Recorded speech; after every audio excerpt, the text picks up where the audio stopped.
the world of boxing, legends are born and forgotten. But sometimes, there's a story that defies the odds. A story of redemption, courage, and determination. This is the story of JJ Jr., a 44-year-old boxer on a quest to rewrite his legacy.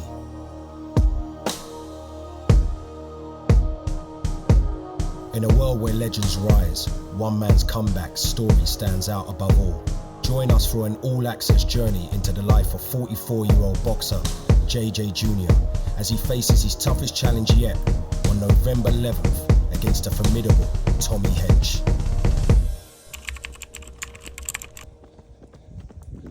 With only a 10-day professional training camp, JJ embarked on a mission to prove himself to the world, and most importantly, to himself.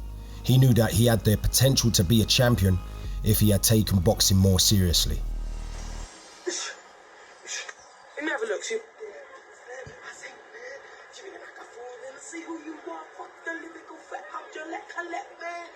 Fat rough to kill whack MCs, I'll ask you tonight. Yes, I spoke Illuminatum 1, aka Illuminatum G. I will be world champion. I will be schoolboys champion. I will be ABA champion. I will be British champion.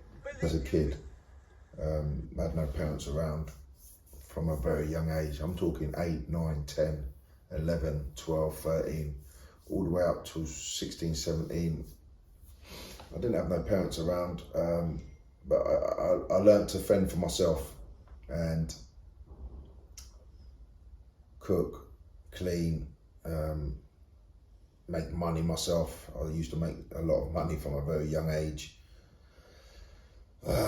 Probably one of the other reasons why I never concentrated in boxing, because I was making lots of money elsewhere. So, yeah. Quick shot. JJ Jr.'s path to this comeback was anything but ordinary. Born into a world of challenges, he had to navigate a turbulent childhood. His mother's mysterious departure left him in the care of his Nigerian immigrant father with 7 brothers and 1 sister at the time, a foundation that both supported and tested him. JJ grew up in a tough neighborhood and was influenced into a life of crime. But he had something else driving him, his big brother, OJ Abrahams, who was an upcoming boxer at the time.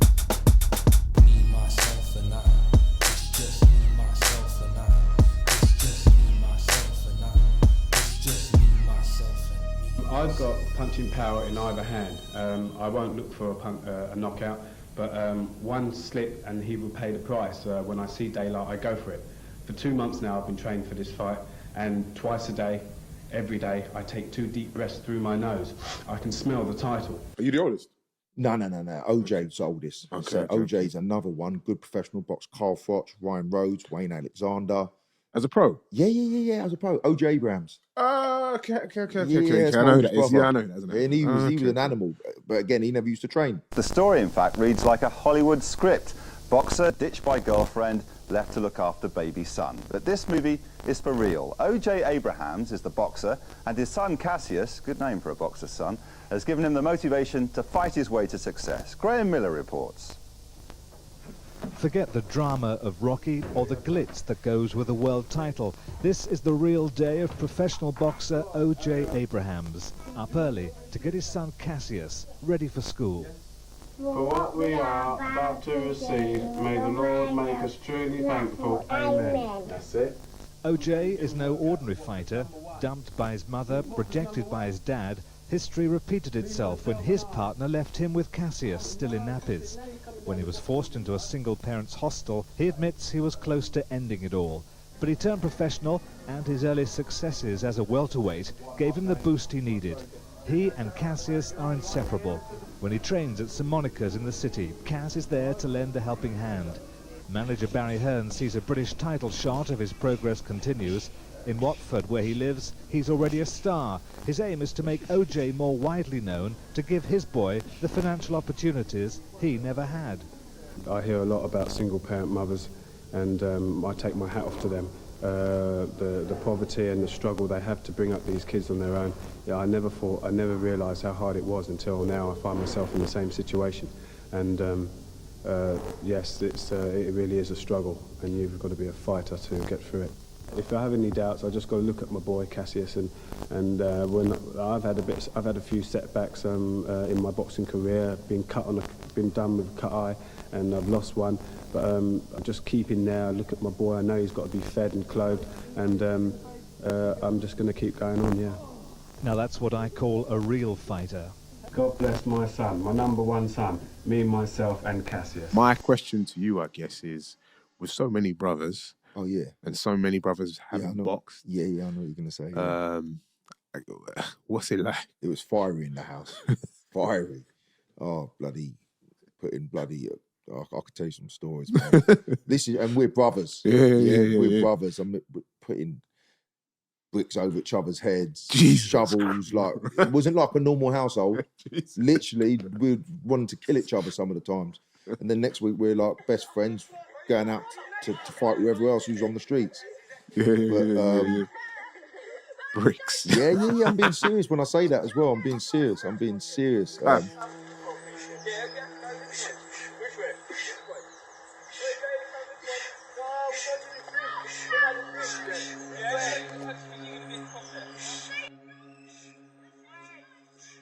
The inspiration led JJ into a world of boxing, despite the obstacles that crime placed in his path.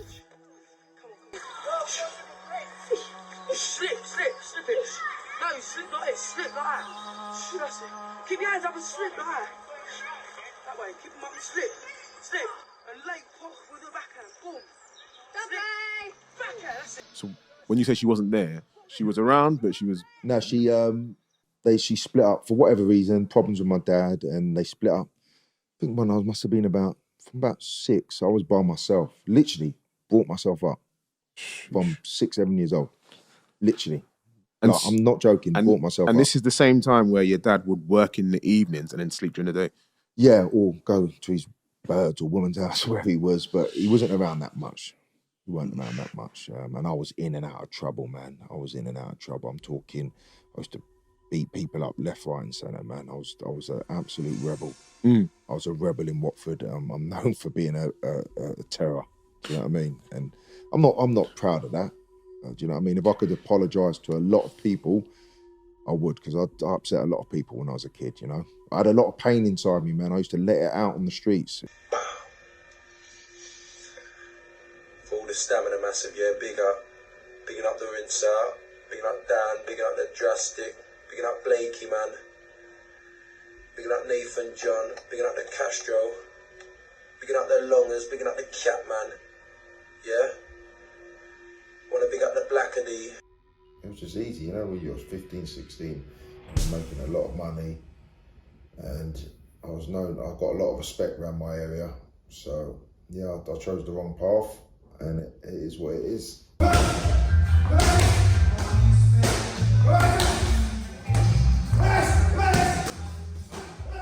Because of that, I didn't used to train properly. Because I didn't have my parents around me to guide me into the right way. I didn't used to eat right. I used to be living off like all types of junk food, and I'd still go out and win national titles as an amateur. Yeah. And I remember one time I was in the national finals, and I'd done something. I'd beaten someone up, or done whatever I'd done, and I got sent to Felton. And my trainer at the time, he come to court and he was like, please. He's like, in the national championship finals, please let him come home. No, not this time. 6 months. I got 6 months. I went to Felton Young Offenders. In 1995, he went on a run and beat up 5 guys. Can't just anything, say anything. You can't put anything. Forget the script in it. I just gave it in terms of seeing it work. 1996, he went in for battery. In 1997, drug charges. In 1998. Oh shit. There's one time he gave me his, you know, the police report thing he had, file? I swear to God, it didn't move off 1995 for fucking ages before it went into the next year. So you said you went to 3 other prisons, yeah? Yeah. Or 3 prisons in general? Like, were they all young offenders? Yeah, basically when I was a kid. Okay. From like, actually, there was a time I went to, I think it's Shepherd's Bush, secure unit. There's a secure unit in Shepherd's Bush? Yeah, in Shepherd's Bush. Yeah, it's a secure unit in Shepherd's Bush. Because I was 14 and I wasn't old enough to go Feltham. Yeah. So they locked me up in the secure unit. And I was banged up there for a few weeks, and I feel I escaped. I don't know how I got escaped, but I escaped from the secure unit, and I was back out on the streets again, pissing around. Then I got sent back again, then let out again, and then turned 15. Right, you're old enough for Feltham. See you later, and that was it. Daley! Come here, get out! Stupid! Yeah, I'll get you another one, but you're not going to fall in. And I remember being in Feltham. They used to be opening the little windows and that. Yeah, go, "Oi, Watford, come to your window." They used to call you Watford. Yeah, Watford. Because everyone from there normally from London. Yeah, like White City, Oi, White City, Ladbroke Grove, all that stuff. Latimer. They never used to know I was a boxer. I'll tell you a quick story. So I used to get everyone from the wing at association come up to the top level. And I used to do pads with everyone. I was only 15. And like, you're fucking bad on the pad. I'm training everyone on the pads and that. And then we start doing body sparring, and I used to just smash everyone up in body. I'm like, mate, how comes you're so good? And I'll just be like, mate, I don't know. I just go, but they never knew that I was a fucking top amateur. You know, boxing the schoolboys, NABCs and everything. And I'm just like, just smashing people up in the bloody showers in level 3.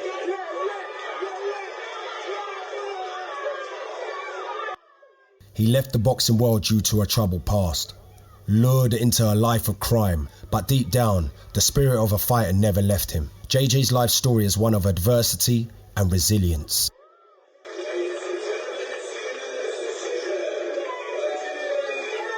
As an amateur boxer, JJ Jr. was a force to be reckoned with. He secured national championships and ABA titles, proving his potential in the ring. Brothers that was, well, mainly one, to be honest with you, who was involved with a lot of crime. So that got me sort of around it, involved with it, and yeah, I used to get into a lot of trouble at a young age.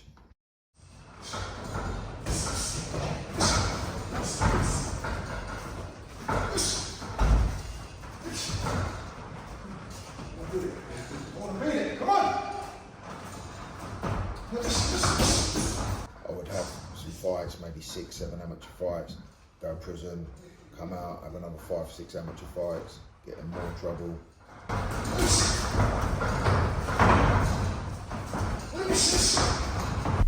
But standing in JJ Jr.'s path to redemption is the formidable Tommy Hench, a fighter known for his power and relentless aggression.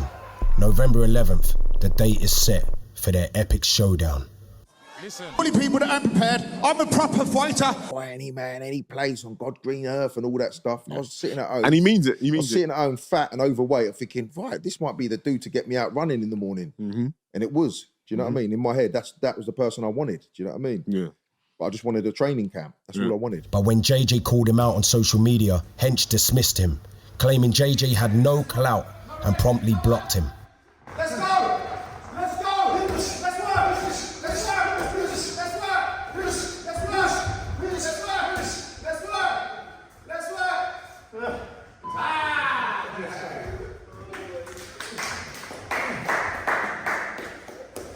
First bar in 10 years.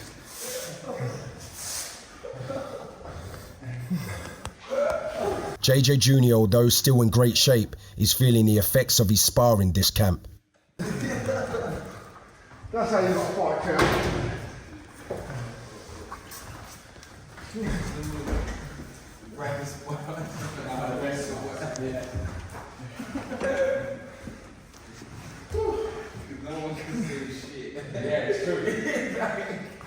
How was that? How was it? That much, yeah? JJ's confusion turned into determination. He showed up unannounced at Tommy Hench's press conference, leaving Hench in shock as his original opponent withdrew, opening the door for JJ. How many rounds are you doing in the fight? 4.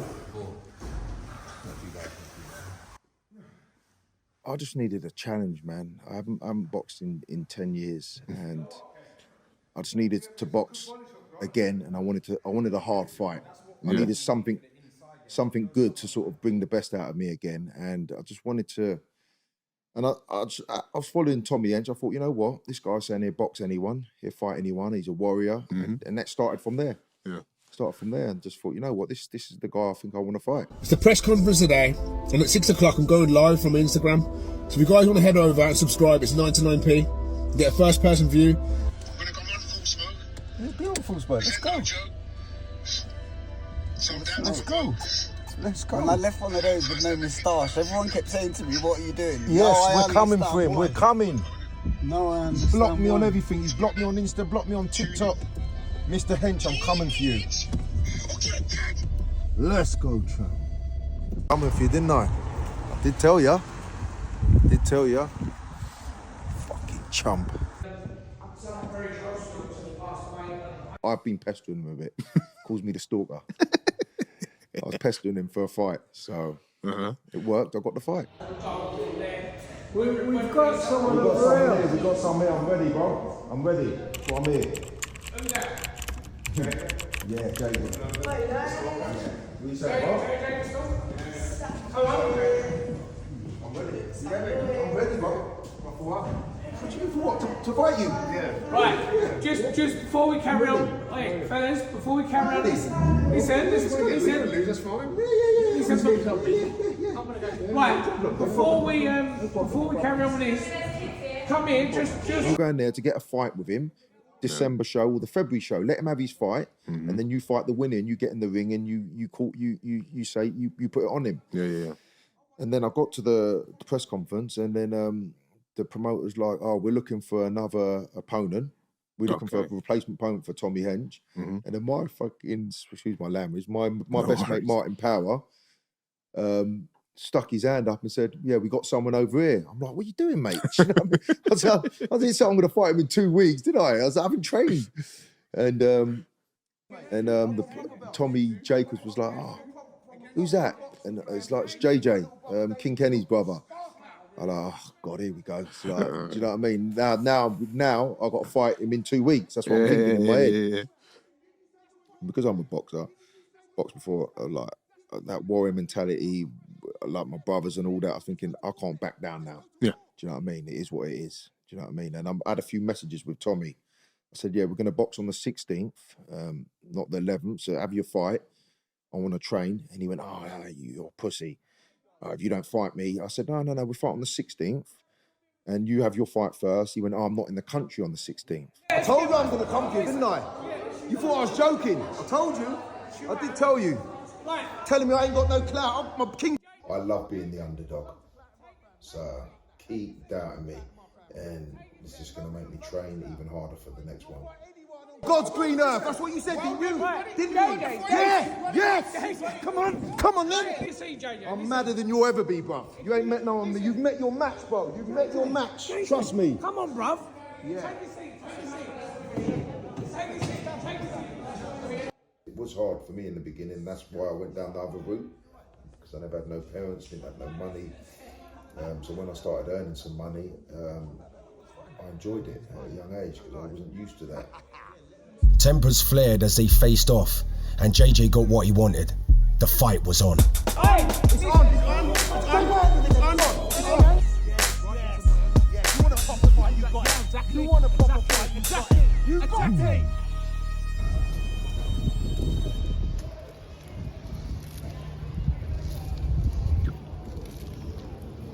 Back to normal mode, yeah? Yeah. Back to normal human. I'm never a human. I'm never normal. I'm never normal. I've always had that sort of like traveller mentality. If you say you're gonna fight, you fight, and basically that's what I did.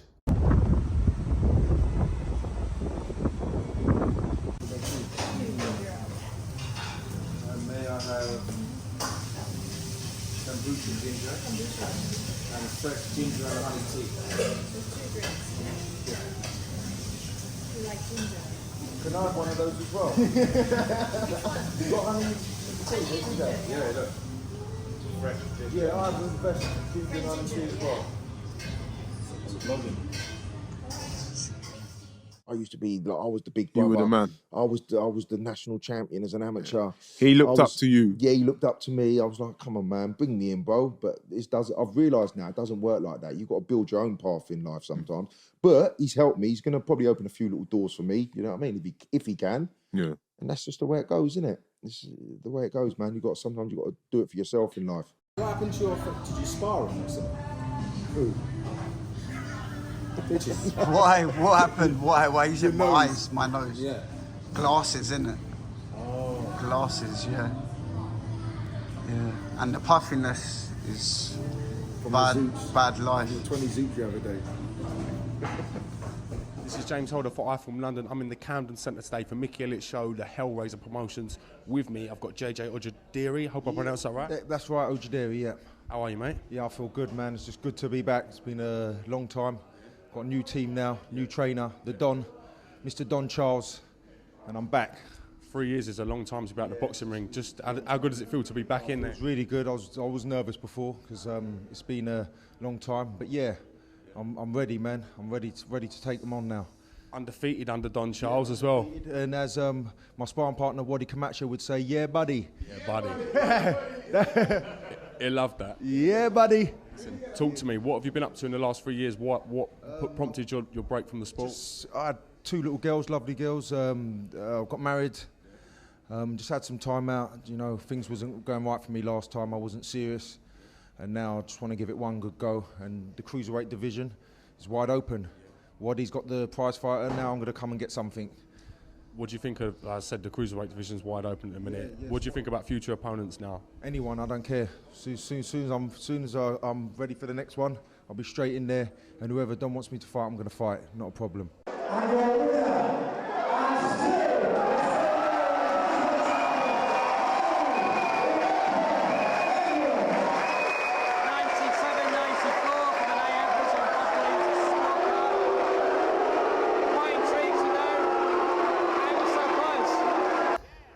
As a kid, everyone said you're going to go on to be a champion, you're going to go on to do this and that, and I just went the wrong way in life. Like case I thought Edwards had won every round, but Ojuederie did put up a good fight. He was, you know, he never took a step back and did make it competitive. But I didn't have it as close. I didn't have it as close as they had. My plan was to just show people what I should have been like, really, in my head. Does that make sense? Does that haunt you then? Yeah, it does a bit. It does, yeah. It haunts me loads because I know I was a good fighter. I know I'm not blowing my own trouble or anything, but I know I could have been better than a Southern Area champion. I know that 100%. I know I lost to people that I shouldn't have lost to, that I've already beaten. Then I've gone back and lost to them because I haven't trained. I'm going out, getting on it. I'm drinking. I'm doing all types of things, messing around with women, in and out of prison, never, do you know what I mean? Coming out of the police station, next minute I'm boxing tomorrow night. Sometimes I'm coming out of the police station and I'm boxing the same week I've just been in the police station. Do you know what I mean? I never, ever trained. So yeah, it has haunted me big time. And then especially watching my brothers. Yeah. I think that's what sort of brought it out of me a bit, and watching Kenny doing so good. Yeah. And I know in my head that I should have been better than what I was. So then I watched Kenny on this big stage and I was walking him out to the fights. And I was feeling that buzz, man. It was eating me up. That atmosphere was getting to me, man. I said, I just need to feel this again. I need to feel it. And I just wanted to show people, like, showcase my skills of what I should have been like. Do you know what I mean? With the right mindset.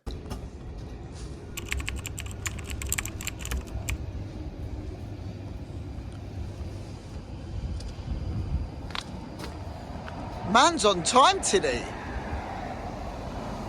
You're taking this shit seriously, man. I am. I'm taking Tommy Hench very, very serious. 2 weeks notice, let's go, champ. I wanted to catch what you were saying about your bad intentions there. Good morning, good morning. I said we box, smart, clever, intelligent, but with bad intentions. Okay. That's how we fight in my family.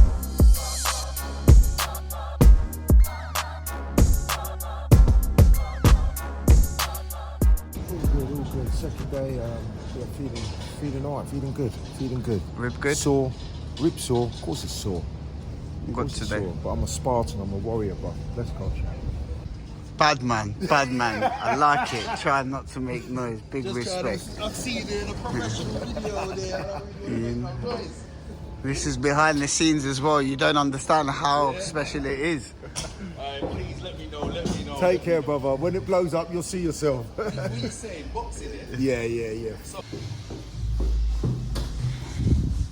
Let's go. Give me some privacy, man. For fuck's sake. You follow me everywhere, mate. You've only been given 10 days notice, mate. Let me just relax and do my thing. Right, can I do a piss or do you want to come in and watch that as well? I wasn't even about to piss now. I'm nervous. The aftermath, yeah, from yesterday, yeah. Well, this. His training is nothing short of grueling. The pain from past injuries is a constant companion. But JJ Jr.'s will is unbreakable. He knows this is his shot at redemption.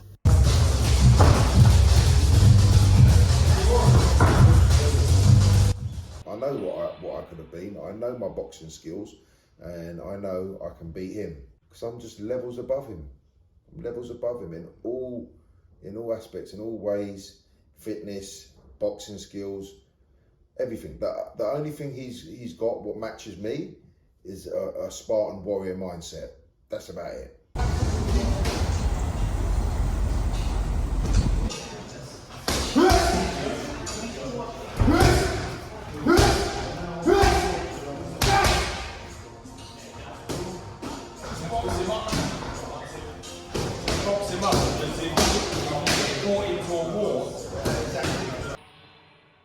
No, I'm not happy with my career in boxing, no.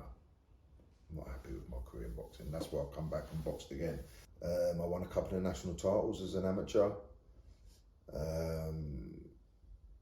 I won a British Southern Area title and International Masters title. Mr. Tommy Hench, you thought you was going to say 2 weeks and we're going to pull out. Never. Never. That ain't happening. See you on the 11th, son. Let's go, chap. Because we don't hear no sounds from her.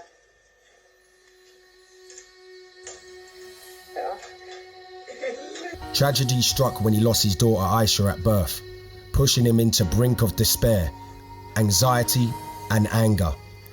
His path took a darker turn, involved in a life of crime and drug abuse. Losing my daughter was horrendous because I remember she was alive for a couple of weeks, but she was in hospital in intensive care. She couldn't breathe. She had problems with her lungs. I didn't really understand it at the time because I was very young. I just knew she wasn't well. Really, really pretty, had lots of hair. My mum, who was with me at the hospital, and she came in and told me she's not going to make it. The doctor said she's not going to make it. And I just didn't know what to do. I ran out of the room. I was like 16 years old. And my mum was like, oh, she's passed away when I come back. You're going to have to go and say goodbye to her. Come and say goodbye to her, basically. And I remember sitting there with her, you know, like a little baby, like only a couple of weeks old. She was tiny, and I just sat with her for a little bit, obviously crying. My mum was crying. And I just spoke to her and just said a few words to her, and that was it. Then after I left the hospital, I remember that was it. I was just on a rampage. I was on a rampage, and that was the start of me getting into a lot of trouble.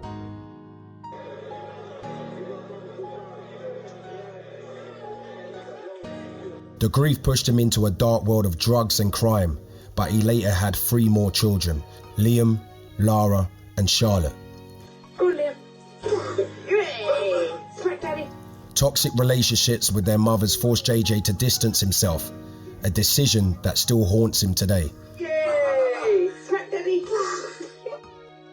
Fatherhood at 17 proved challenging as JJ Jr. wrestled with his own demons and the cycle of abandonment from his youth. I'm not gonna lie, I haven't always been there for my kids.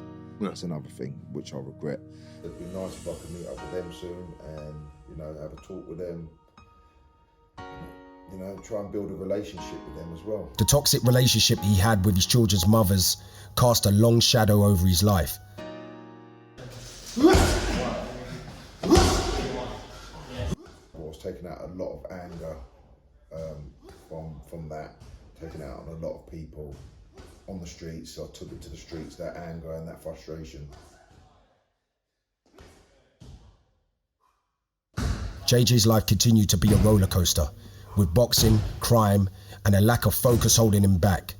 He tried to come back to the sport, but injuries kept derailing his path. Gym done, lunchtime? Gym done, lunchtime. Second session tonight. A bit more cardio. Sauna steam, ice bath, relax. You're probably wondering why I'm wearing a glove, by the way. Yeah, that's just because 1 year ago, I've only just been able to start doing a fist, just so you know that. 1 year ago, I had a major operation on my hand. So I've got nerve and tendon damage in this right hand. So I'll wear a glove.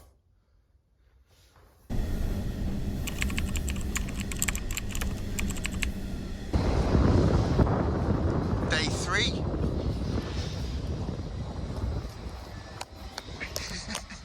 Tommy Hench, and I'm not just saying this, does not know what he is getting himself into. He's facing a fucking madman.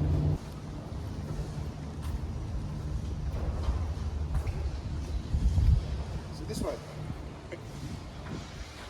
Straight down. I don't even know where my own brother's gym is. It's me up from the ground. Been too long.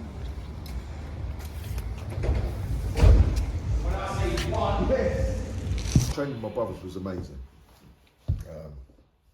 I loved it. It's been the best time of my life. I love being in a boxing gym anyway.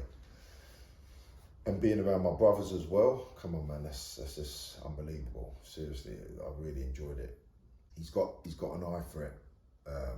Not only was he an undefeated professional and he's experienced it, he's boxed amateur, pro. He's got a very, very good eye for the art and the science of boxing, if that makes sense. He's just got that eye. Just, you know, he knows when to move, how to move, when to jab, when to lay back, when to slip. He's got a very, very good eye for it. It's not just about getting in there and having a tear up, is it?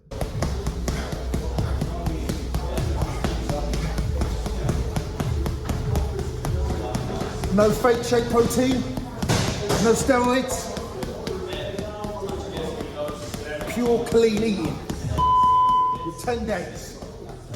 Let's go, champ. I'll box anyone, absolutely anyone. I don't care who it is. For, like I said, from 13 to 15 stone, even if they're 16, 17 stone, it wouldn't bother me. I'll fight anyone. That's just my mentality. You can use steroids. It's not going to help you, son. The Ojuederie family, divided by circumstances and choices, struggled to find common ground. The Nigerian immigrant father, JC, worked tirelessly to support his many children, some of whom grew up in foster care. I got put in foster homes when I was 2 years of age, so I never lived with my parents. I stayed with 14 different families. And I started living on my own from 17. But that taught me how to, you know, be strong, you know? And yeah. And stay on my own 2 feet and not worry about, you know, just say I can do it, you know. Daddy bought me this lovely tracksuit, and I like it. Now, as you can see, you can go onto Daley now and see the people what they're doing. JJ Jr.'s younger brother, Daley Perales, had a different upbringing to JJ. Daley was placed in foster care at a young age alongside his brother Dudley, experiencing a different kind of trauma.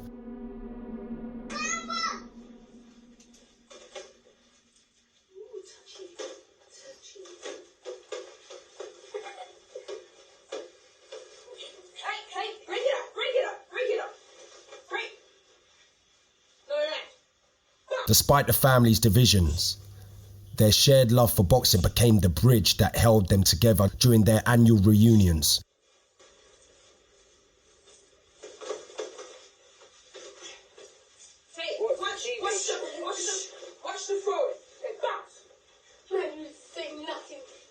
Even though I come from that world that, you know, don't use it as an excuse to do nothing with your life, you know. Use it as fuel to your fire, you know, and to be successful. So that's what I done. So I went through a lot of the things you can only talk about if it was in detail. You know, you had a longer conversation with someone, because a lot of bad things happened in those homes. But at the same time, even though a lot of bad things happened, it made me. And the three boxing brothers on the show, OJ Abrahams being one of them, and of course JJ Ojuederie being the other.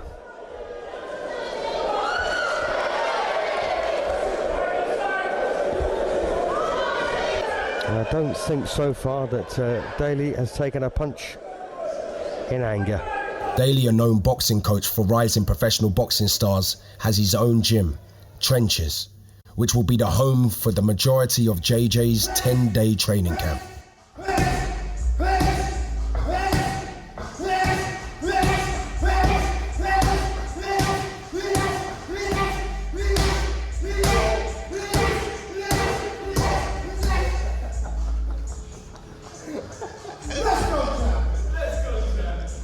Trenches is a place where things are gritty, you know. We've all come from a background where life has been hard, very tough. Boxing's tough, life is tough, and that's what Trenches is all about. It's about being in those trenches, but having the ability to survive in those trenches and come out on top. Right then, later. You off, yeah? Day 5 done? Day 5 done.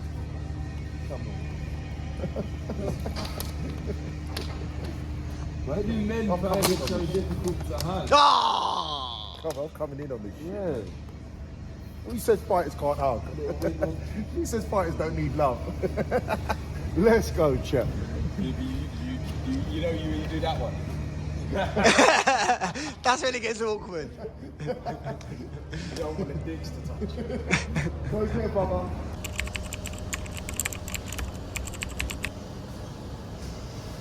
So you saying still 10-10? 10-10, mate. What we got? Yeah, We've got a week Friday, to go. day 5. I mean, you're allowed to be a bit... Day 5. No chocolate. No chocky-wocky. For both, right? Yeah, for both. Advice I'd give to my younger self, obviously, it would be nice to have parents around to guide me. But if you're going through troubles and stuff at a young age, and you've got a talent, I will say, just give it everything you've got. Fucking run, train in a long time. Whew. My body's in pain though. It's in some serious pain. But I've got some serious drive at the moment. Some serious drive. Losing is not an option. Trust me, it's not an option.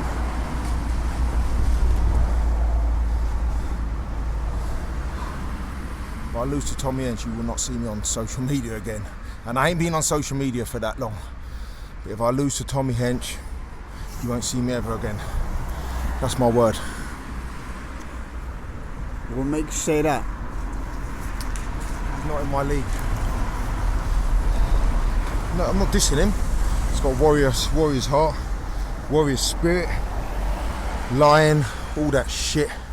But I've got that, and more. Let's go, champ. And stay off the streets, stay out of trouble, stay away from drug dealing, getting into fights, all that type of stuff. And if you've got a talent, go for it. Really go for it. Give it your. It may be hard in the beginning, because it was hard for me in the beginning. That's why I went down the other route, because I never had no parents, didn't have no money. So when I started earning some money, I enjoyed it at a young age because I wasn't used to that. So yeah, advice I'd give is to just go for it, really go for it and concentrate and give it your all.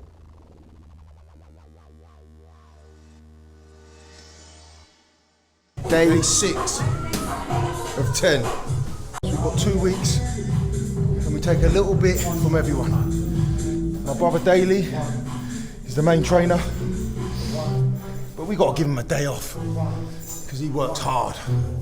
Do I have a day off? Fuck no. Growing up, obviously that's one of the reasons why I got into boxing was because JJ and OJ were pro boxers. Obviously, I saw my brother JJ like win national championships as an amateur.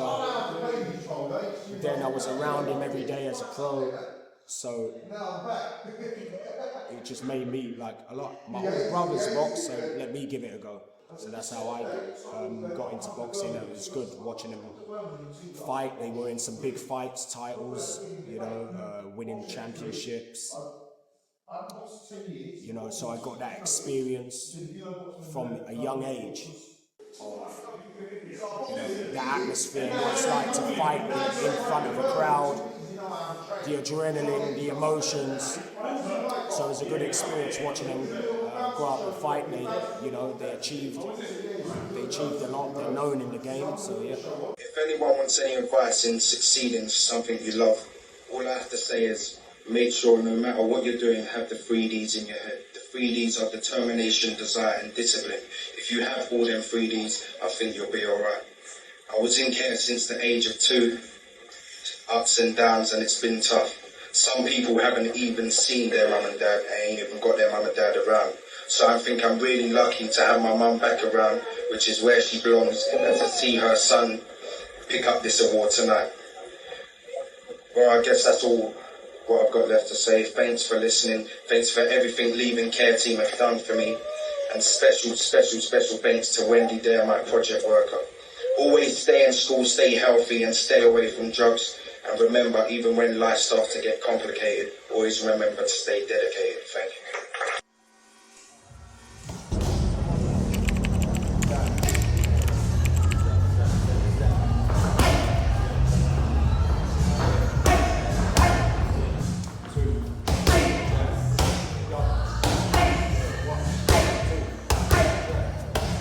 In recent years, JJ found inspiration in his younger brother, Daley, who had a different upbringing but shared the same love for boxing. Their common interest bridged the gap between them, and Daley also took on the role of training their younger brother, King Kenny, a successful social media influencer, as well as Deji. With his food, uppercuts, just whatever he wants, he's loose. No defense because he doesn't need it. He is styling on Whindersson Nunes, cross guard, stomping in the range, uppercut again. I think that is probably my biggest achievement so far, is to like take a fighter that don't know anything whatsoever and make him look like a professional boxer. And he's still not finished as well. He's still got a lot of learning to do, you know? He's only at the beginning. That's the crazy thing about it. King Kenny, another younger brother, made waves in the social media boxing scene, reuniting the family's passion for the sport. His success inspired JJ Jr. to contemplate a second chance at boxing glory. One-sided banks you can imagine. Wow. And if you're a Nissan Gib, who's the... I came to him and I wanted him to train me, but obviously he's a very busy man. He trains a lot of professional boxers. So if I was to do this, we have to do this the right way. So he's treated me like a professional boxer. We've taken no shortcuts. We've done this the right way. And you know how serious the fight game is. It's not to be played with. I mean, seriously, like a lot of people, obviously, they get injured. Their lives are taken. What was that like for you? What were your concerns? Just exactly what you said just there. You know, I know the risks that are involved. I used to fight. My other brothers used to fight. I train pro fighters. So it's drilling that into him and making him, you know, understand it. And making sure he's 100% certain that he wants to do this. Because if he wanted to do it, he had to do it how I wanted him to do it. Right. And take it serious. And I surrounded him around my professional fighters. you know, so he can get a feel for what it's like, that real mentality of being a professional fighter, what they go through on a daily basis. He's come to watch my fighters fight, you know, so he's put himself in situations to understand the sport so he can take it seriously. 10-day camp. Can I pretend it's going to take ages and just leave you there for ages? But that's a big lot there, man. Big lot. Big. You get his clothes in, yeah? King Kenny, the third youngest sibling out of 12, rise to stardom was a meteoric journey marked by charisma, authenticity, and an uncanny knack for understanding the digital pulse. Come on, give us a few. Give us some poses. Thumbs up. I don't know. What do they do? Fist bumps, kisses, blows, smiles, angry. Ah!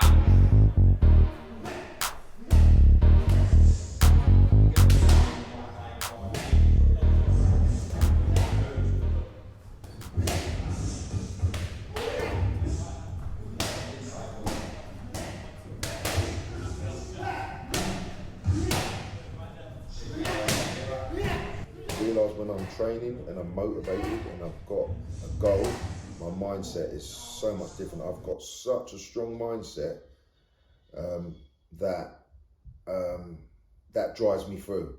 That drives me through to winning. And if I would have had this mindset when I was a professional fighter, I would have been a different person. I know my fingers look a bit disabled, yeah? That's the reason why, if you're wondering why. They still work.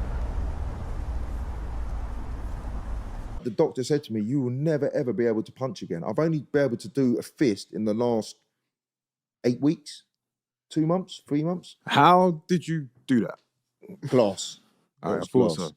Is that a window? Yeah. Okay. Yeah. Okay. There's a window. Okay. So that's from there to there. I've got no feeling in 1, 2, 3, 4, and the thumb. Literally, you could cut them fingers off. I wouldn't even feel it. There's nothing there. So I've only just been able to do a fist. And that must have been bleeding all over. You probably could have killed yourself. Yeah, I could have lost my hand. Yeah, I'm fast forwarding a bit to make the school bit. Yeah, you go. Love, yeah. Tomorrow morning, but hopefully link up later on today. Yeah, I'm back later, man. Where are you? Oh yeah, bed tonight. Bed. Should we make the bed? Oh yes, that's what we'll do tonight. And can we test it as well? Yeah, have you got any women to test it? Oh no more women till after the weekend. Welcome to my crib. Hi, MTV. Welcome to my... I've just moved in here, by the way. I do own a 7-bedroom detached house, I must let you know, in Totteridge and Whetstone, but I'm going through a divorce. So this is where we're at. Don't even know how to get up to my room. No, sorry. Lights on. This is my bed. There we go. This is how champions live. Yeah, probably £1,000 mattress. Whoa. We'll build the bed. Was it just like 4 posts? Yeah. Things have been good with my children. My 3 girls that I've got now with my ex-wife. Me and her are starting to you know, get on and starting to be amicable, and yeah, things are getting much better. My exes and my kids from before, I wasn't the best dad. I wasn't there for them. I was very young. One of my daughters here, look. Wow. TikTok queen, here she goes. TikTok queen. There's my other mad daughter there, trying to escape. She's trying to get out. And there's my other daughter there. Go away! Go away! Go away! Fuck off! What are you doing? Harry! Fuck off! So I've got 3 daughters with my ex-wife, Gracie, Amelie and Elodie. One for Goggins here. These are the only things I read. So MTV, you have seen the house. Get the fuck out now. This is the man who got me on fucking 30, 40, 50 mile runs a day. Let's go, Chad. I was following a couple of people. One was Ashley Kane, yes, and the other one was David Goggins. Yes, Everyone knows yeah. Goggins. And I got a bit obsessed. Even my family's like, oh, why do you run for? Why do you run so much? I was going out on like 20 miles. Even my mate Vince like, go easy on the runs, man. You're running too much. And I was like, yeah, all right, mate. I'll put the phone down, back out running again. I was just like the running man. I just kept running every single day, running. Putting on big army backpacks on, just going out running. Sometimes I've run 100 miles, 24 hours, Snowdonia, ultra marathon, 50 miles. I like to do all these crazy Goggins style running stuff. I got obsessed with it. Do you think, I mean, please correct me if I'm wrong, you see where you say you do all the running, are you running from something? Or is the running a form of therapy? It's like a therapy, yeah. I'm running, I feel good. Right. It makes me feel good. It makes my mind feel good. And I just love the feeling of not quitting. So the longer the distance, the better for me. That's why I used to go out and run. And I'll just keep going and just keep going non-stop until I can't even, sometimes I'd be coming home, like my missus would be ringing me like, where are you? I'm like, I'm still out running. She's like, what the hell are you doing? So she think I'm out cheating or something, pissing around. I said, I'm out running. She goes, you're still running? I'd walk back to the house where I barely couldn't even walk. Like my feet, my knees, my legs. I don't know what I was doing. Just made me feel better. The pain that I was going through just used to make me feel better. How are you feeling? I feel fucking good that I've got a bed in my fucking house, in my home. And I'll make you know, I have a big fucking £1.6 million detached house as well. And I'm not being fucking showing off there, but you know. Is the mattress, Hence why I'm fighting Tommy Hench for free. Please inbox me, any ladies. Help me come and sort my place out. It turns out that I was just suffering from some stress, anxiety, depression, with a lot of stuff that has gone on in my life, and I've just broken up with my wife, moved out of the family house. Yeah, I was not in the best place again. And I ain't getting paid for this fight, so I need to save some fucking money, man. From the streets of Watford to owning $1 million home in Finchley, JJ Jr.'s life is a remarkable journey. I'm from the ghetto, right? I was born in the ghetto. And man's from the ghetto. North London ghetto. Now I own a big fucking massive house in Totteridge and Whetstone, darling. Hands on hips. He's determined to leave a legacy that overshadows his past and be a better father to his 3 young daughters. Hi, you alright? Have you got any porridge then? Porridge? Yeah. Can I have porridge, banana and honey, please? Porridge. Look at this. Food of a champion, mate. Yeah. 2 weeks notice. Let's go, champ. Really? I'm on the phone. You're joking.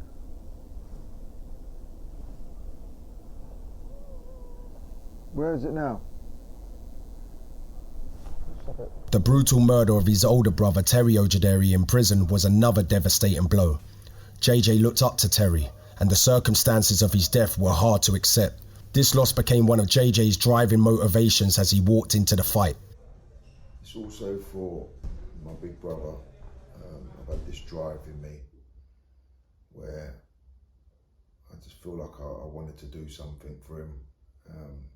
He was sadly murdered a few years back in prison. And yeah, that's just been my driving point. Just, you know, when I train, when I work out, we was very close, me and my bro, and yeah, I miss him a lot, man. And I just wanted to get in that ring and have him look down on me and see me shine like the way I should have done, you know. You know, if you put the weight on the back foot, a little creaks like that, let him come. He's just gonna walk into every shot. That's it. Yeah, that's it. Faint. Yeah. The thing is, he's gonna try close the distance, but he's shit at closing the distance because he's slow. Yeah. It's not like he does any. start to swing. Yeah. Wait, you know what's weird though? He's being respectful, isn't he? Yeah, have you noticed that now? He's changed. Like, because he knows you used to fight proper. I think he's not normally like that, do you know? No, that? he's not. Yeah, he's not. Everyone. Now you know what he's doing? He's liking my stuff, he's tagging me in on stuff. Really? He's trying to communicate on social media. I'm not even responding to it. You've won already? Yeah, I've got it in head already. They put, in the latest pound for pound rankings, they got Salt Pappy, number 5. Slim ain't even there. Did they delete it? Yeah. Because how could he lose twice in a row and get knocked out cold? Yeah, absolutely love him. So I respect him, man. That's why, you know what I mean? But he's not from the same That's what I'm trying to say. life as some of my other brothers. Yeah.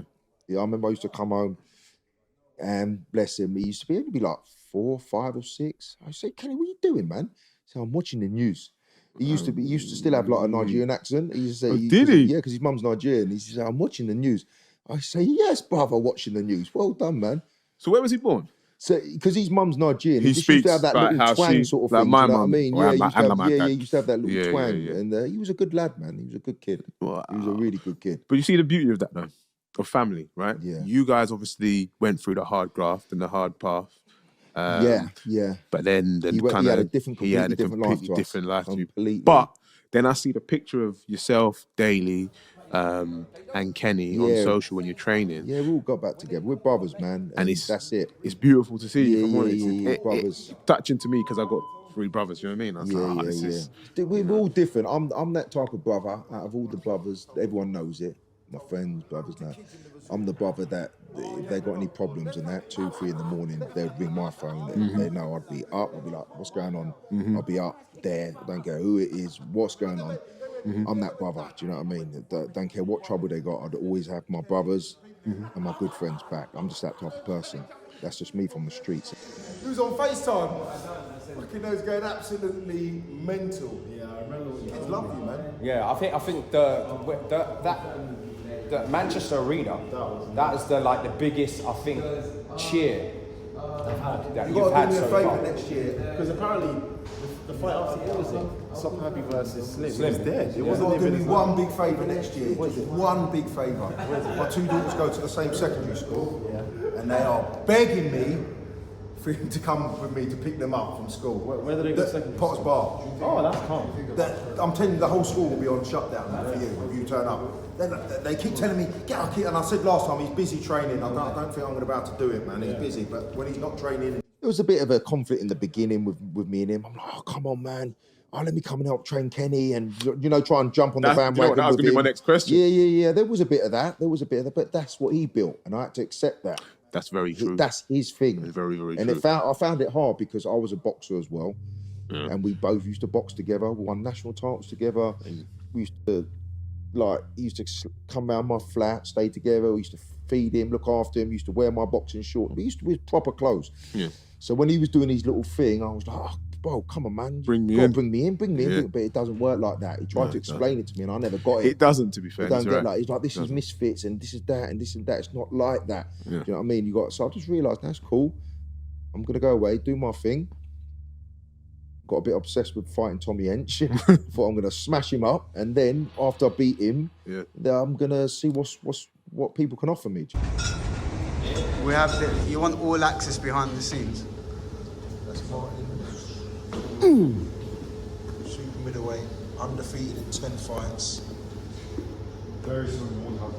Future world champion. 3 divisions we're going for. Super middle, light heavy. You wouldn't think that though, would you? Yeah, you can do that, man. Easy. No, but I mean, you wouldn't think that. Yeah, I know. Because I'm so good looking. 3-weight world champion, that's what we're going to go for. For my super middle, for my light heavy. Hey, you know what's funny? I'm reigning at the cruiserweight. You know what's funny? Muhammad Ali used to say he was good looking, but he's nothing compared to me. Think about it though. He's like that, what have you seen? Oh, fuck. Nah, big up this man. Thank you. He's done some good pad work with me, getting me ready for Tommy Hench. How you feeling? Feeling good, man. Good. We're ready to go. It's fight week. Fight week. We're ready. JJ hasn't lost a step. He's straight back into the swing of things, straight back training like a professional, straight back to being disciplined, hungry. Looks like he hasn't lost it one bit. Weed made him lose weight, all the weight. I love this shit. Yeah. Positivities of smoking weed, Yanni. Smoking weed made him lose all the weight. And cured his asthma, you hear that? Let's go, champ. Yeah, cured his asthma, lost weight,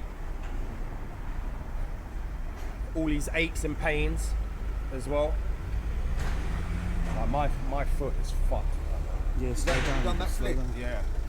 Can't do shit like that. Everyone's fearful of him, everyone's scared of him, everyone thinks he can bang, no one wants to fight him. You know what I mean? That's what he says. So, there you go. I took his challenge on. That was it. That's how it come across.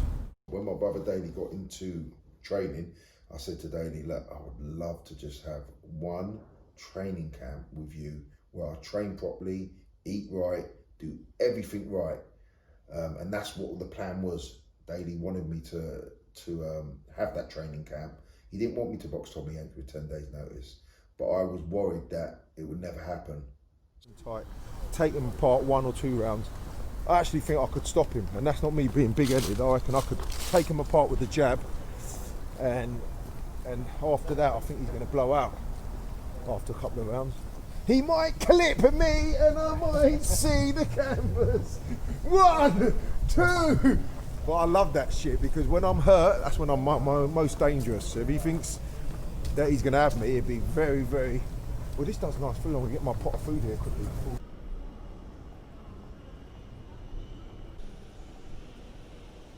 JJ Jr.'s mission is clear: to step into the ring one last time, to close this chapter of his life, and to showcase what he could have been to the world.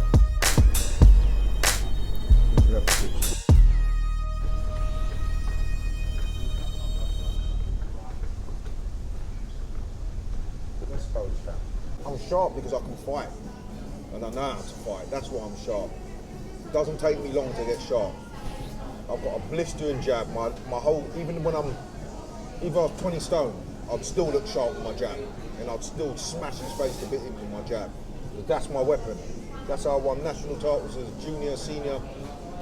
That's how I won professional titles with my jab.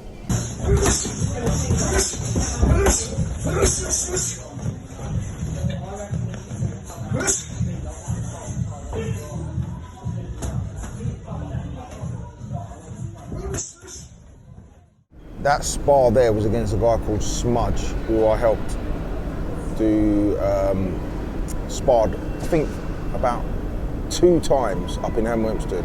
4 rounders he was fighting, and I went down and helped him out. What are you doing? Dan Darrow, you can't go there. You can't go on top. You can't stand on top there. 6'7", you can't get it. No, you don't even make an attempt. I know, because I can see myself, I can't No, get it. with a long stick, I'll find a long stick for you. Fucking Hooper Slugfest.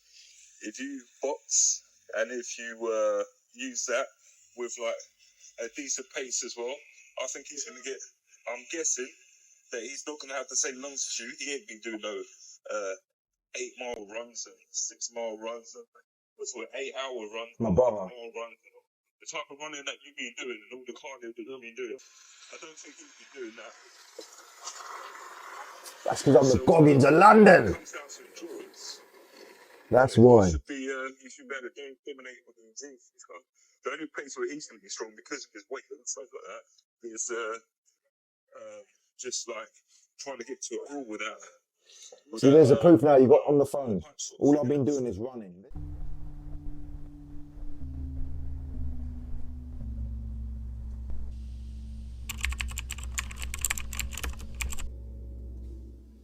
You said you lost one of your brothers. Yeah, my older brother Terry, we grew up together. We was really, really close.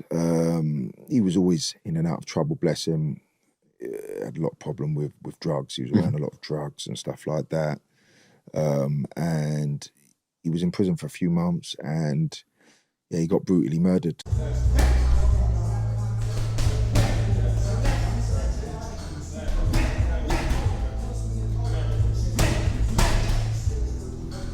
So yeah, he went to sleep, and some schizophrenic who shouldn't have even been in the same cell as him. Yeah, because my brother in the day said to the guard, "Please, I want to get out of the cell from him. I don't want to be in." They took him out of his cell, took him over to another wing, and then the person in the wing said, "I'm not having him in my cell. He's a high-risk prisoner." They put him back with my brother. My brother fell asleep, never woke up again. He literally battered him to death, like in the cell apparently for about an hour, like literally for an hour. Like he was out dead, and he's still doing what he was doing to him.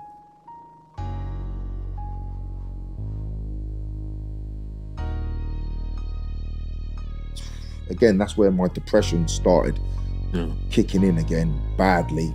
And there was times that I was even thinking about getting myself in trouble to get myself into prison. I was getting obsessed. I was thinking, I'm gonna, do you know what I mean? I'm gonna do something. I have to do something. Yeah. Do you know what I mean? I can't let that go on. Do you know what I mean? Yeah, of course. And the guy, did he get like life? He was supposed to get life, but then he got done for diminished responsibility because he was very smart at what he done. He said that there was an ashtray and he smoked a spliff accidentally that was in that ashtray. He was trying to say it was my brother's spliff of spice or whatever that stuff is. And he smoked the spice spliff, but he was a known user anyway because everyone around the wing knew he smoked it, but he lied and said that he smoked it accidentally, which made him have a psychotic episode or whatever happened to him.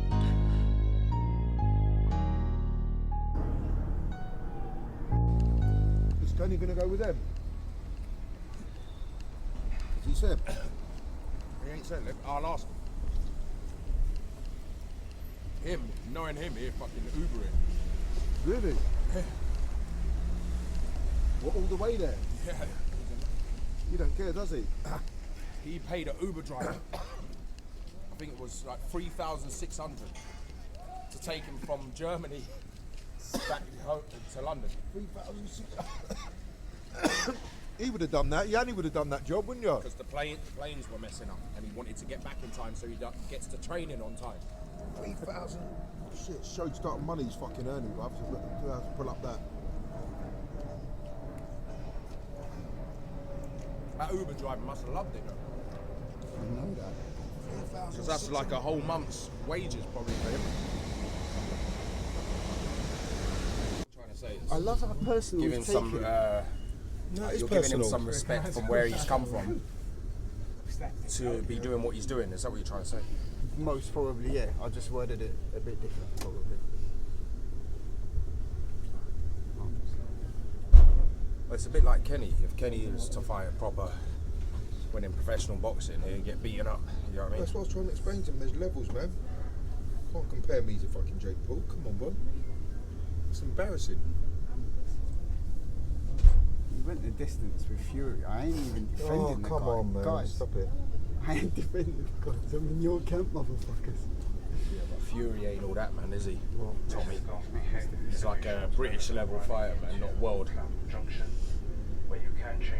But yeah, still. This is Clapham Junction. This train is for London Waterloo. The next station is Queenstown Road. Yeah, I've come in at 2 weeks' notice. You got no excuse, boy. Yeah, just so you know, you're not going to see this till after the fight. I've got a busted rib from my first spar with my brother Kenny. Yeah, bust up my rib because I've got that warrior mindset, and I love to take the fucking punishment sometimes. I love to feel the pain. Look at my hand again. 1 year ago, the doctor said I will never ever be able to use my hand again, just so you can see that. And we're going to war. I can't wait, man. I'm buzzing, bro. I met my wife and we was busy, renovating houses, doing stuff. And I was living a good life for a few years. Even though I was suffering with my depression and stuff, we used to go away. We was living a good life, and that used to help me a lot with the kids and going away, looking forward to holidays and stuff like that. So yeah. Ready? Yeah, let's go. Hit it harder.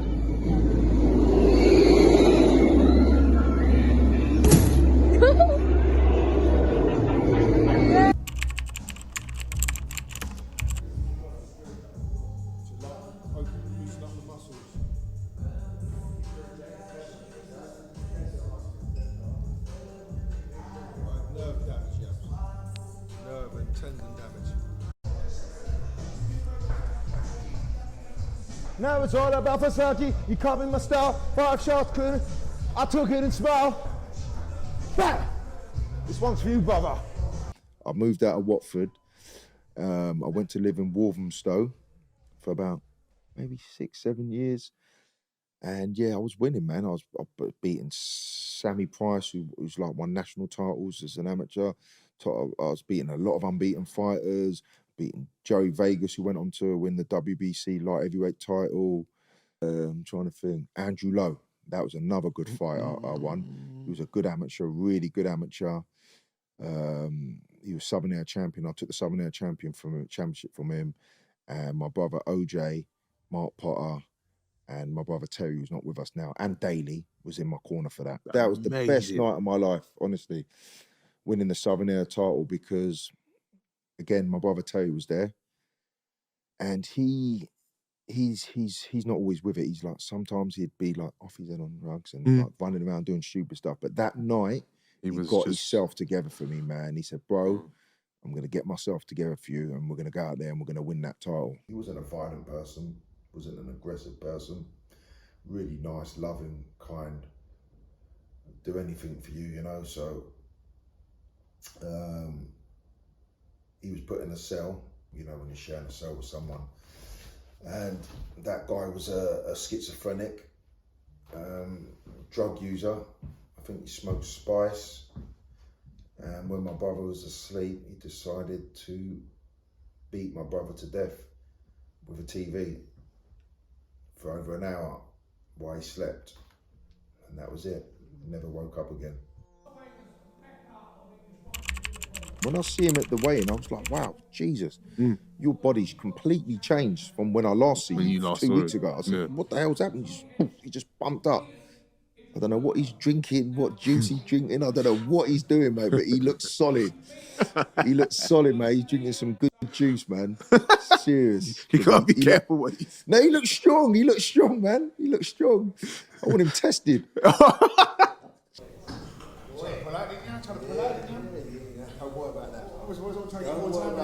More time for what? For you? Yeah. For you.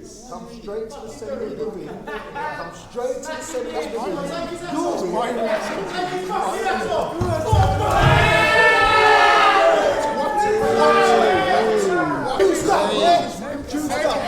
You come back too soon, you fucking buffoon. Let's have a little bit of calm. Let's have a little bit of calm. Your ring. Come to the centre of the ring then. Come to the centre. How many rounds are we doing? I'll do as many as you fucking want. 6 rounds. Do as many as you 6 rounds, boy. 6 rounds. Don't come with 3 rounds. Don't come with 3 rounds. 6 rounds. Last fucking 3 rounds. 6 rounds. 6-10. Look at you, juiced up. We'll make sure one of us don't fucking last. You are fucking making sure one of us don't get that fuck out of that ring. It's fine. Not gonna fucking Listen, me. what? You won't come out of that fucking ring. I hope you come. Trust me. Come. You get fucking carried out. You get fucking carried out. You get fucking carried out. Carry that way. Not by me. Carry that way. I'll put you down. I'll put you down. I'll put you down. There's no 3 rounds. Go home tonight. Have your little split. Have your little joint. Relax up. Calm yourself down. Have your little joint. Calm yourself down. Come swinging. Come swinging. It's going to be the worst thing you've ever done. 6 rounds is.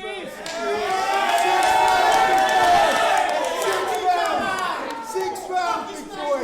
My jab is popped and then eat on my face again. Eating up. I think you know already, don't you? You know already. I think you know already. And afterwards, I'm going to teach you. Come down to my brother's gym. We're going to teach you how to fucking fight. Supposed to box a 3-rounder, and me at the weigh-in, I said, no, let's do 6 rounds then. And Daley's like, why are you saying you do 6 rounds?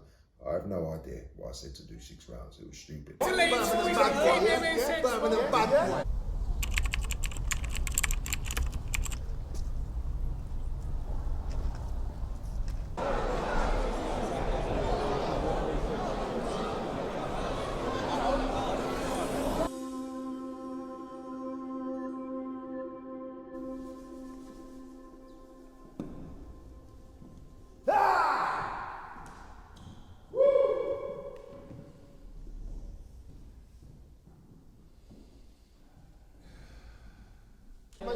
glove up until Martin sees it, yeah?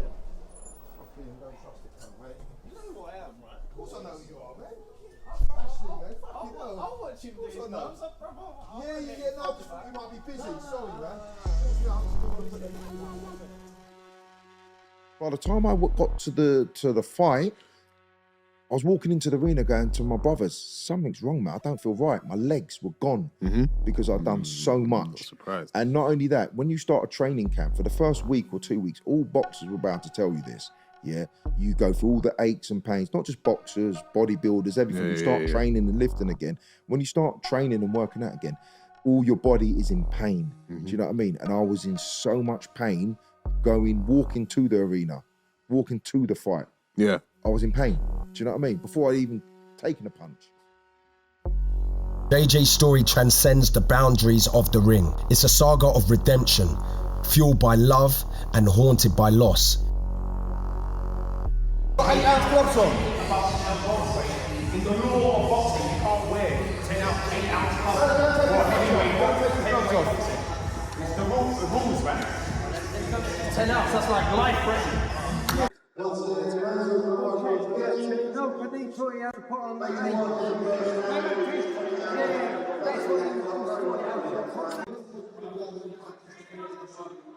Kid, man. Yeah, what the hell was that all about?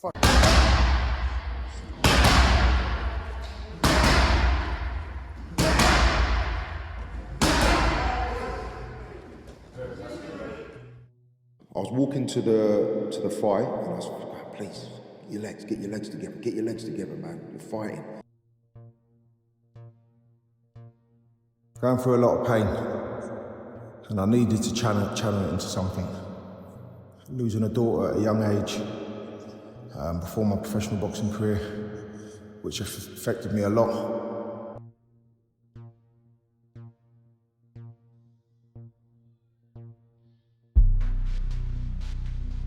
JJ Jr.'s comeback fight is not just a boxing match, it's a battle against his own demons.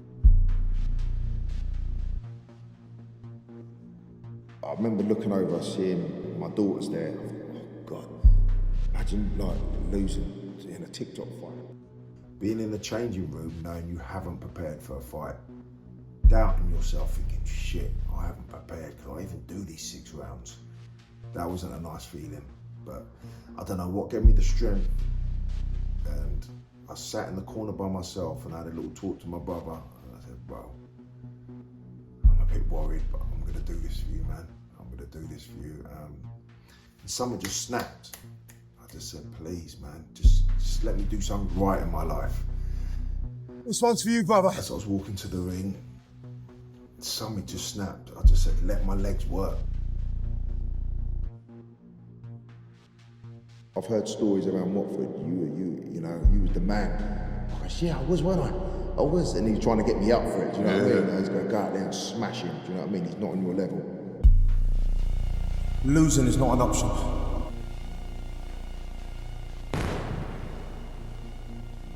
In a triumphant comeback, JJ Jr. claimed victory over Tommy Hench, showcasing a masterful display of boxing fundamentals and a relentless jab. At 44, JJ sought to prove himself that he still had what it takes, adopting a Spartan warrior mentality that drove him through the fight. Easy one! Easy one! From a knockdown in the first round to a controversial one in the second, JJ dominated the match, showcasing a masterful command of boxing fundamentals. However, by the 4th round, the toll on JJ's fitness became apparent.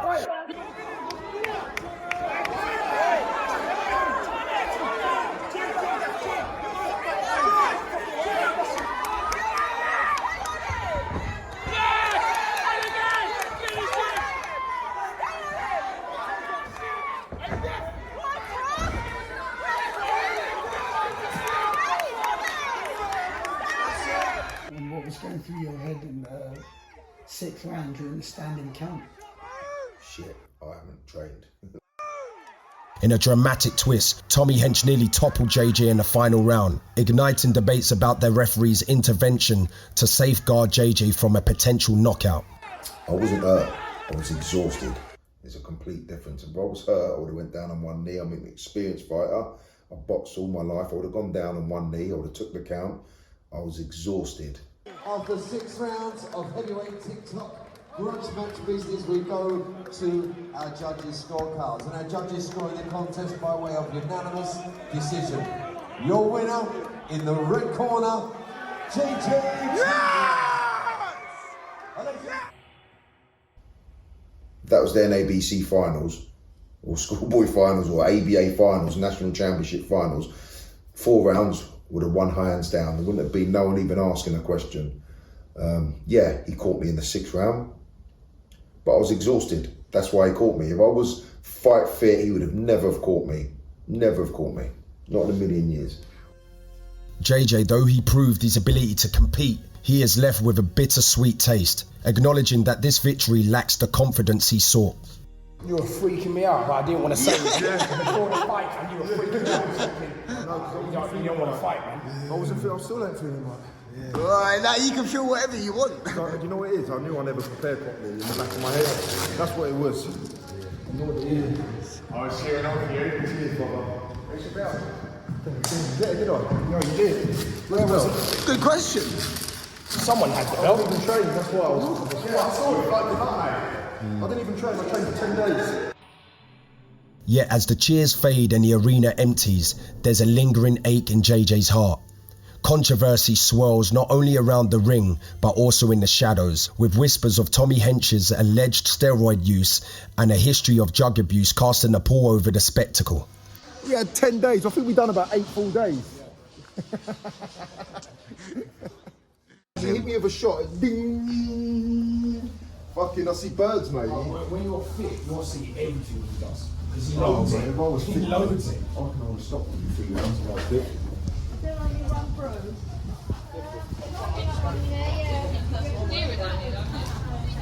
Yeah, not bad for 10 days.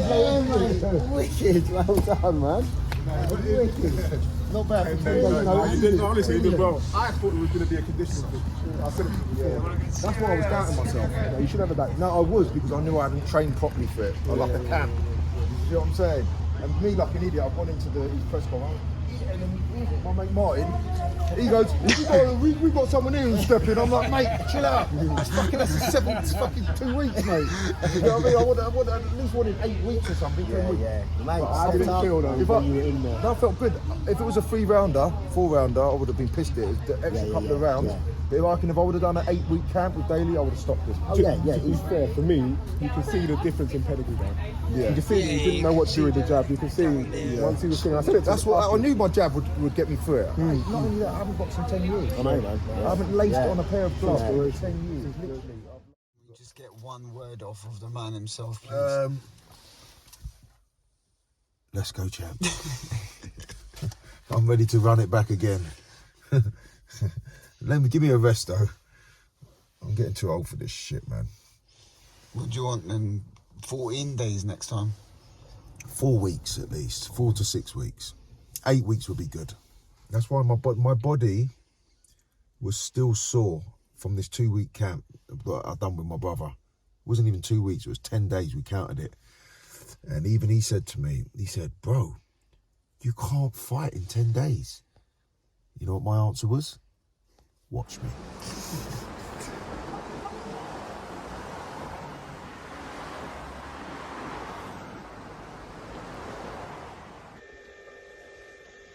Yeah, it's going to be for my mum as well. I'm going to win the national title for my mum. And I've always promised her when I was younger I'm going to become undefeated, undisputed, super middleweight champion of the world. And I mean that. I will be world champion. Because when I get in the ring, I just don't give up. I don't go down, no matter what they hit me with. No matter how stronger they are than me, I just won't go down. I love the sport, and all I want out of it is to become undefeated, undisputed, super middleweight champion of the world. I've got to become national champion. I will become national champion. I know I will.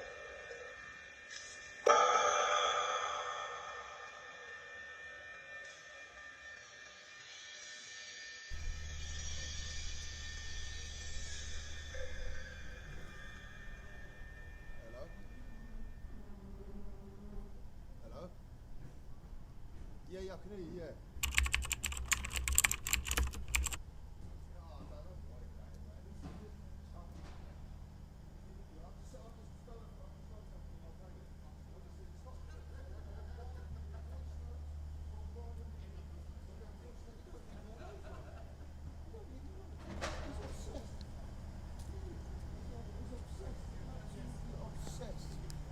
Absolutely obsessed. He won't, mate. Fletch, I promise you, think what I did then for 10 days training. Do you know what I'm going to do to him when I train for 10 weeks? Do you know what I'm going to do to him, bro? I'm going to absolutely annihilate him. Yeah? And not to set the press conference as well. I'm going to say to him, if I can't beat you, yeah, in devastating fashion after a 10-week training camp, I'm going to walk through London, crawl through London naked. If you can't beat me, I mean, if you lose to me, you have to come off social media. That's what I'm going to say to him. You have to come off social. I don't want to hear your name or speak to you again on social media. You come on, delete your account. That's what I'm going to say to him. Delete your account. JJ, a warrior with integrity, yearns for a rematch, not just to settle the score, but to vanquish the doubts that cloud this momentous victory.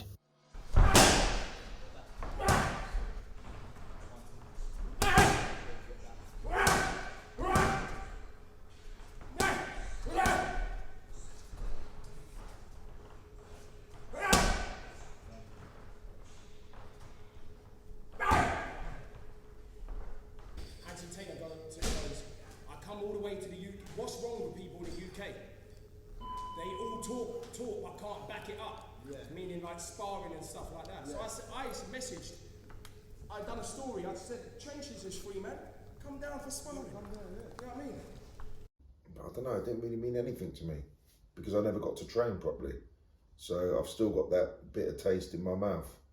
And until the rematch is set and I train properly and have a proper training camp, because that's something I never done as a professional or amateur, and it's something I wanted to do for this fight and I never got to do it. So I can't tell you that answer yet because I don't know it until I've trained and had the rematch.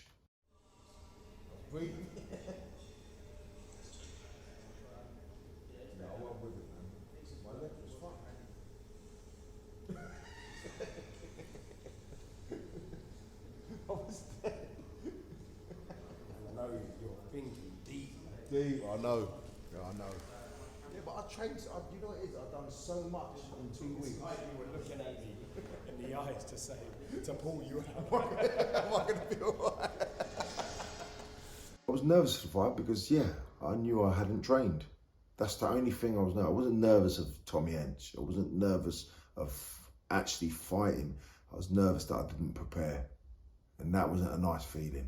That was the worst feeling I've ever had in my life. Don't ever fight without a training camp, ever. Especially not a 6-rounder as well. I've done what you wanted. You told me to box you on the 11th. You told me to come out of retirement after 10 years and fight you with no training experience. I've done that with no training. I'm not boxing for free again. Yeah, I've got kids, I've got family too. So if I'm going to risk my life and health going into the boxing ring, I want to be paid. Simple.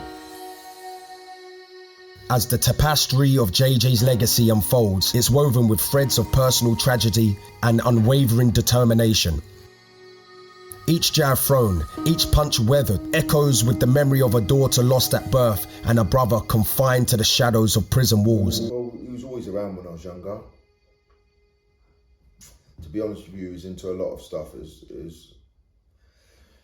It brought me around a lot of bad stuff, if I'm going to be honest with you. But I still always used to look up to him because that's all I knew as at a young age. He was like the person there for me, like my bigger brother. Used to make sure I got money, food and stuff. And even though it was the wrong way, that's the only way we knew because our parents weren't around. And that was the way he knew to support me. So I used to look up to him for that. Probably MCing together. We used to like MCing. He was a good MC. He was a really, really good MC actually. He was into reggae a lot. And yeah, we used to just get jokes, man. Just two brothers, get jokes together. MCing, DJing. I used to be a good DJ when I was younger. How do you deal with a sibling like that? Terry, you mean? Oh, yeah. How did I used to deal with him? I was quite tough on him, to be honest with you. You regret it? Yeah. But I would always be there for him. I knew he was in bad places. I could always feel it when my brother was in bad place. I knew it because he'd go missing for 3, 4, 5 days. And one time I had to go up to like Liverpool and find him because he messaged me sort of in tears and that. His mum had just passed away because he's got a different mum to me. His mum had just passed away and he'd gone on a bender. Do you know what I mean? And he said, look, I'm in Liverpool. I need you to come pick me up. And I'd always go and collect him no matter where he is, no matter what time it is. I'd always be there for him. Do you know what I mean? So I drove all the way up there with one of my pals. And I remember seeing some really skinny guy, and my brother's a nice, good-looking guy, always in good shape normally, but when he goes on them benders, he'd just turn to about 8 stone or something, and I could just see him in the phone box. I said, Terry, so what are you doing? And he just broke down, man. He just broke down in my eyes and in my arms and just started crying. And I said, come here, bro, man. And I put him in the car. I brought him home, brought him back to my place. I feed him up, I look after him, bath him, clean him up. Then he'd just go missing again, innit? They would only stay around for a few days and then be gone again. And that was his life, man. He had a serious like drug issues and problems. Wow. So that's the one who's sort of been fighting his demons all his life, bless him.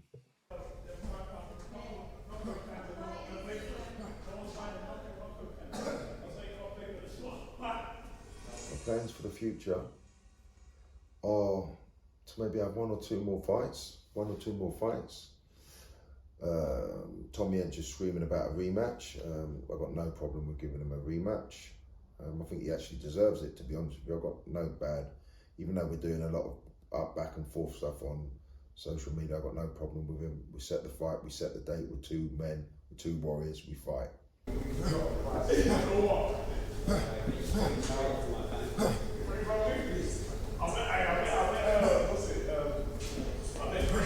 I'd like to have just a couple more fights if I could. I know I haven't got long left to do it.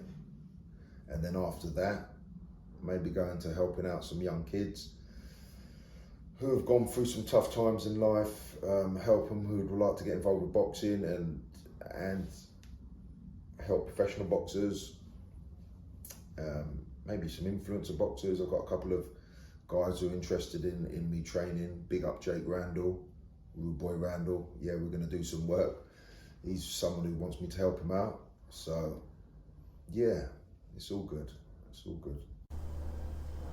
How's the first day back, champ? All good. All good. I ain't even had no days off, really, have I? I had 1 day off. We're back. True. We're back. We're back. Feeling good. Bit sore. Listen, he hit me with everything in the 6th round, and guess what? He didn't fucking put me down, did he? Yeah? So he can say all the videos and all the clips that he wanted, he never put me down. I stood on my foot like a fucking Spartan. Let's go, champ. Yeah, that's nice. Keep moving.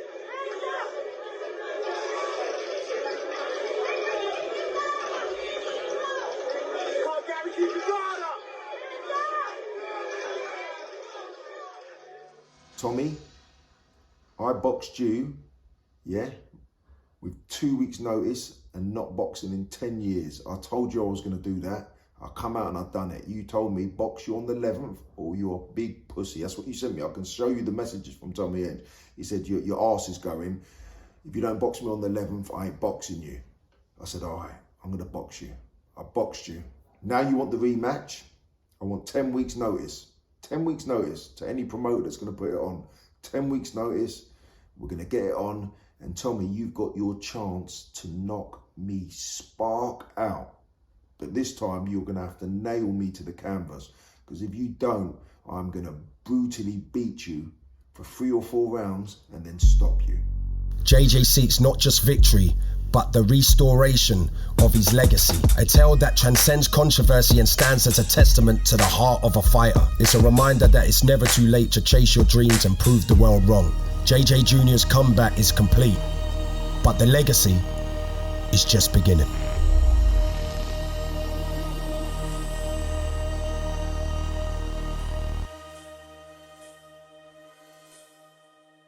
Fighting together on the same bill, you know. I just can see it. I can see me. I don't even care if I'm on the undercard to Kenny, boy. I don't even care, man. Kenny could be the main event. Daley could be the main event. I wouldn't care, man. I'd love to box with my brothers on the same show. All three of us. Former amateur Dudley Ojuederie. There's another one. Might even be my son, Liam. Jeez, we could just do a show, just the brothers and my son. We could just run a whole show. Just between all of us. King Kenny topping the bill, Daley chief support, me below Daley, and then comes Dudley, then comes my son Liam, then comes my other brother Aisha Ojuederie. Jesus, man, we're coming. The OGs, you know. Let's go, champ.